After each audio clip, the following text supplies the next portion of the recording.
সম্প্রতি দি ডেইলি স্টারের সম্পাদক মাহফুজ আনাম একটি উক্তি করেছে, দেশের সংখ্যাগরিষ্ঠ মুসলিম পরিচয়ের সবচেয়ে খাঁটি প্রতিনিধি জামাত। বিষয়টা একটু কেমন হলো না? প্রশংসা করলো নাকি বদনাম করলো বুঝে আসলো না।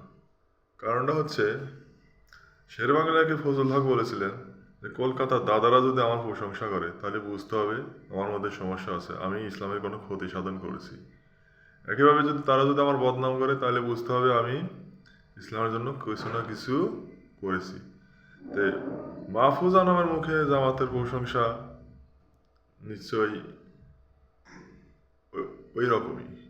এক্ষেত্রে জামাতকে সাপোর্ট করছে নাকি জামাত সামনে ক্ষমতা আসবে এজন্য জামাতের লেজুর ভিত্তি করছে, আর নাকি জামাত মূলত জামাতকে পচাইতে চাইতেছে, কোনটা?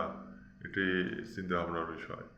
কারণ জামাতকে যদি পচাইতে চায় তাহলে কি তার প্রশংসা করছে যাতে দেশের উল্লেখযোগ্য একটা অংশ মনে করে যে মাহফুজ আনাম যেহেতু জামাতের প্রশংসা করছে, নিশ্চয়ই জামাতের মধ্যে সমস্যা আছে। ধন্যবাদ।